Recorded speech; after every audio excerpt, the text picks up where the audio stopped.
nous sommes aujourd'hui mercredi.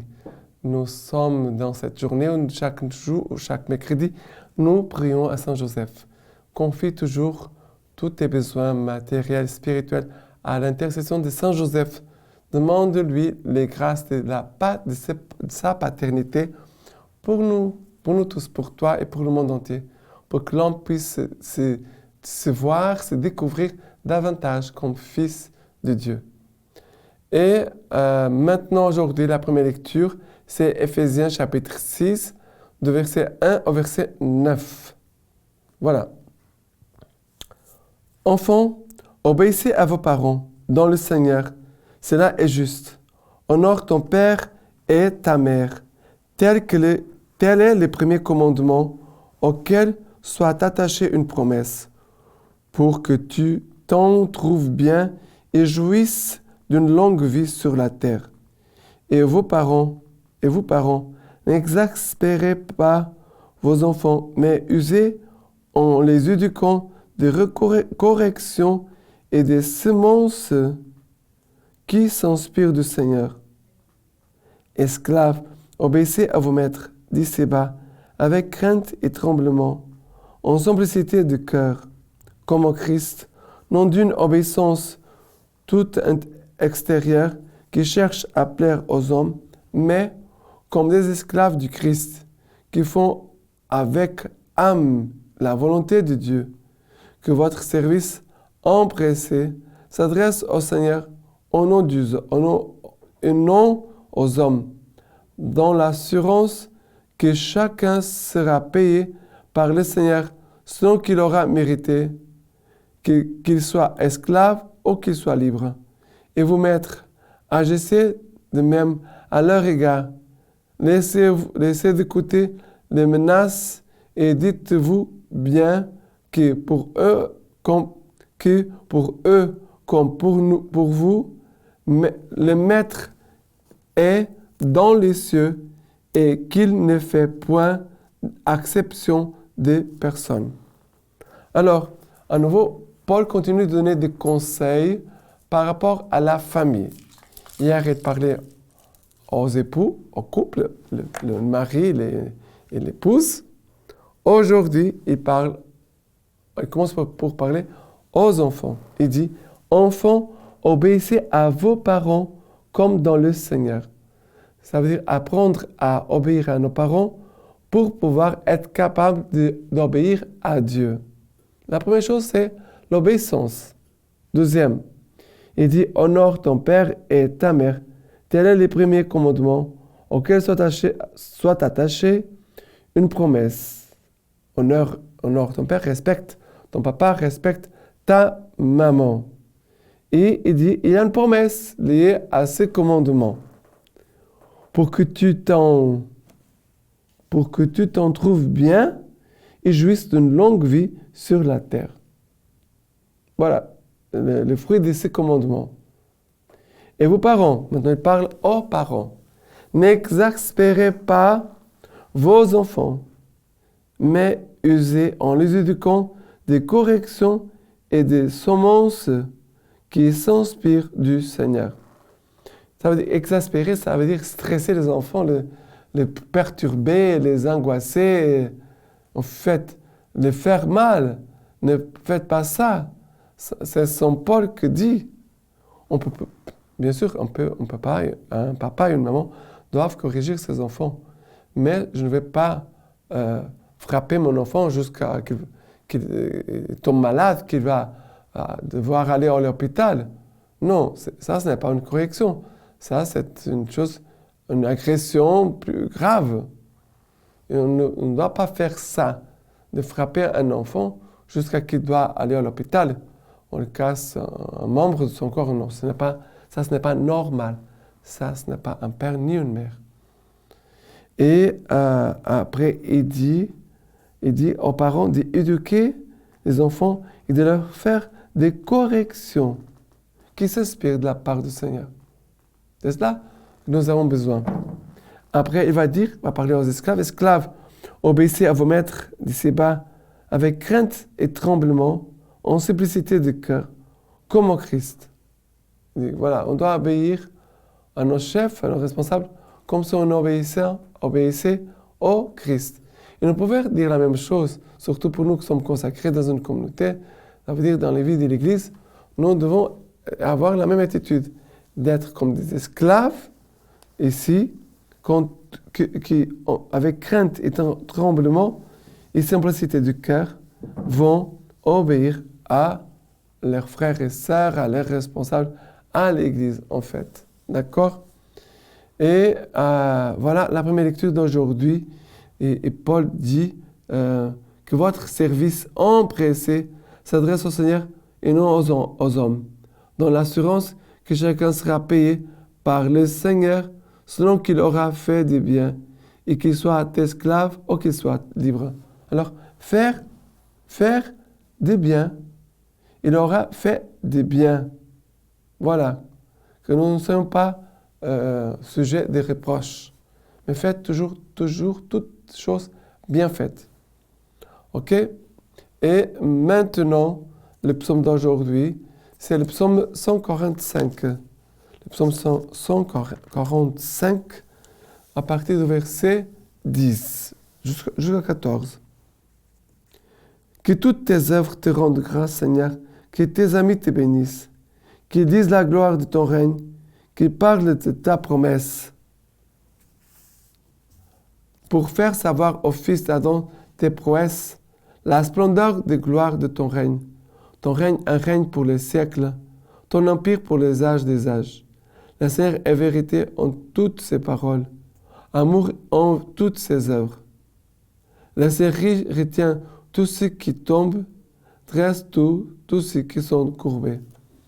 Voilà, ici le Seigneur nous dit dans ces quelques versets que toutes tes œuvres te rendent grâce, Seigneur, que tes amis te bénissent, qu'ils disent la gloire de ton règne, qu'ils parlent de ta promesse, de ta prouesse. Et après, il parle encore en disant, le Seigneur est vérité en toutes ses paroles. Le Seigneur, il est vrai, toujours vrai.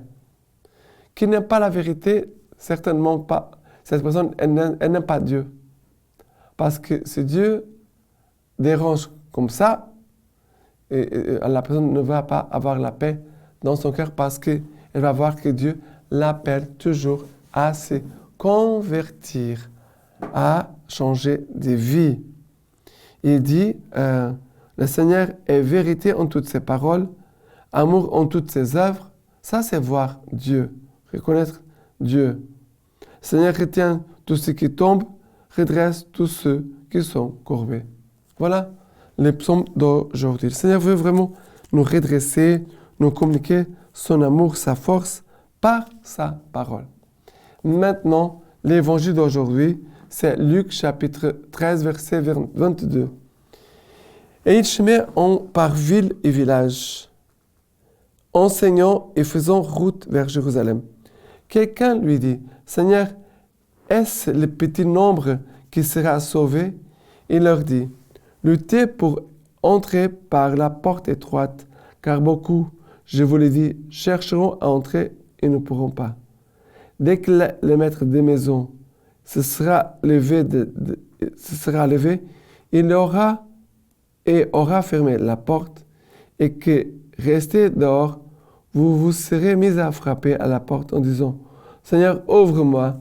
Il vous répondra, je ne sais d'où vous êtes. Alors vous mettrez à dire, nous avons mangé et bu devant toi. Tu as enseigné sur nos places. Mais il vous répondra à vous d'où vous êtes. Éloignez-vous de moi, vous tous qui commettez l'injustice. Ça veut dire, par rapport à notre péché, le Seigneur nous dit, éloigne-toi de moi, toi qui commets l'injustice. Voilà ce que le Seigneur nous dit. Et après, il dit encore,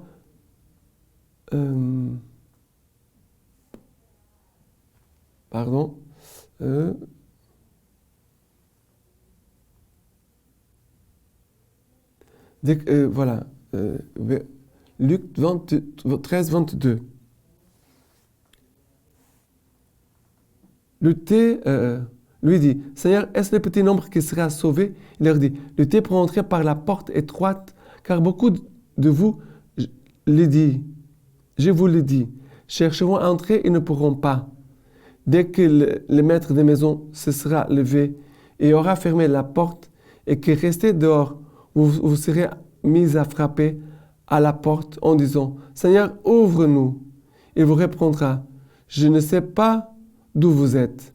Alors, vous vous montrez à dire, nous avons mangé et bu devant toi, tu as enseigné sur nos places. Mais il vous répondra, je ne sais d'où vous êtes. Éloignez-vous de moi, vous qui commettez l'injustice. Là seront les pleurs et les grincements des dents, lorsque vous verrez Abraham, Isaac et Jacob et tous les prophètes dans le royaume de Dieu, et vous jetez dehors. Et l'on viendra du levant et du couchant, du nord et du midi, prendre place au festin dans le royaume de Dieu. Oui, il y a des derniers qui seront premiers, et il y aura des premiers qui seront derniers. Alors, ici, c'est vraiment le changement de notre mentalité. Ceux qui veulent être les premiers seront les derniers de Jésus, et ceux qui sont les derniers, ça veut dire les plus petits, les plus humbles, seront les premiers. Mais Jésus passe par les villes, passe par les villages, passe par le village, passe dans ta maison, passe chez toi. Et quelqu'un lui dit, Seigneur, est-ce le petit nombre qui sera sauvé? Et Jésus ne dit pas oui, ou pas oui, c'est vrai, non, ce n'est pas vrai. Jésus va dire, luttez pour entrer par la porte étroite, car beaucoup, je vous l'ai dit, chercheront à entrer et ne pourront pas. Chercher la porte étroite, ce sont les choses les plus exigeantes pour nous, plus difficiles pour nous, parce que je pense. Nous avons des choses que nous aimons. Il y a des choses que nous n'aimons pas, naturellement. Alors je dois apprendre à aimer ces choses que je n'aime pas naturellement. Ça concerne la mission, ça concerne peut-être les personnes, ça concerne peut-être la nourriture. D'apprendre en fait à faire des petits sacrifices par amour pour Jésus. De renoncer à plusieurs choses pour être plus libre et plus capable de répondre à l'amour de Dieu. Voilà ce que le Seigneur attend de nous. Le Seigneur veut notre bien, il veut que nous soyons capables davantage de répondre à son appel, à notre vocation, en toute vérité. D'accord? Mais gardons toujours cette confiance, cette vérité dans notre cœur, pour ne pas tromper les personnes, ni tromper personne, ni Dieu. D'accord? Et maintenant, la lecture patristique d'aujourd'hui, de Saint Clément de Rome. Il nous dit ceci.